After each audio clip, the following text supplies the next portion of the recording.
Hey, so yesterday we talked about the reserve requirement. Today we'll talk about the discount rate, and that's just another tool that the Fed has to control the money supply. How many dollars are out there available for you to get your hands on? Um, so think of it kind of like the interest rate.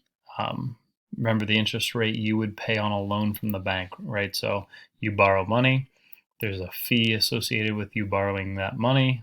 The rate of the fee is the interest rate. So you take out a $100,000 loan for college, you've got a 5% interest rate, you owe them a lot more money than I'm willing to do math on by the time you've graduated your 4 years. By the time you pay it off, you'll be retired. Heyo. Um, so think of the discount rate the same way you would think of it with your behavior. So if it's more expensive for you to borrow money, if the interest rate is high, you'd probably be less likely to do it. If the interest rate is low to get a loan, then you'll probably be more willing to borrow money. So, like the example I would use if we were together, when my wife and I were buying our first house, it was in 2008, in the middle of the first financial crisis. You will now have lived through two of these.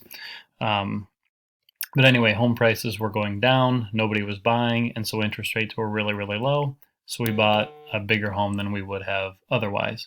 I mean, if it's cheap to borrow money, you might as well do it. Interest rates were only going to go up from where we were sitting, so the interest rates affected our behavior. We were willing to spend more knowing that it was cheaper to do that.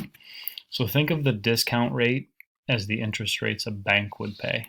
Okay, so we don't have to get too awful worried about this, but remember yesterday we talked about the reserve requirement, that dollar amount that the banks have to keep in their vault overnight. If for some reason a bank was short of that amount, they could simply borrow it for that night.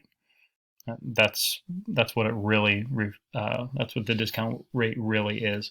But I think it'll be easier for us to just think of it like this: the banks are going to behave the same way you do. So if banks' behavior is similar to yours, if the discount rate is low, it's like the interest rate being low, so they're going to be more willing to borrow, so they would be okay with lending out lots of money. But that's maybe more complex than what we need for where we are dealing with this situation. Just think of it this way.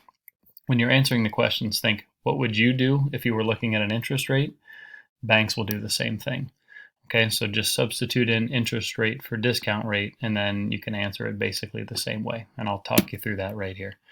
Um, so if the discount rate was high, would there be more or less borrowing? Well, if the interest rate was high, I wouldn't want to borrow. If the discount rate is high, banks won't want to borrow. There will be less borrowing. Okay, and we'll take a look here at what the Fed, remember the Federal Reserve, the U.S. Central Bank. Here's what they did in response to the coronavirus stuff. They lowered that discount rate from 1.75 to 0.25%, and that's lower than it was during the Great Recession in 2007 and 2008. Typically, these loans, like we said, are for an overnight loan by the bank.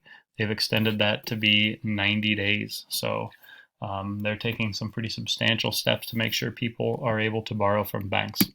Okay, so again, we're going to look at this from the standpoint of banks are going to behave the same way you would.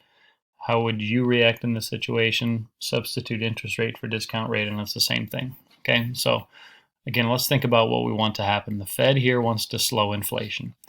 If we want to see prices go down, we have to move the demand curve to the left. So that means less buying. If we want to see less buying, then we need to see it be more difficult for people to get their hands on money. So we should decrease the money supply. How do we do that?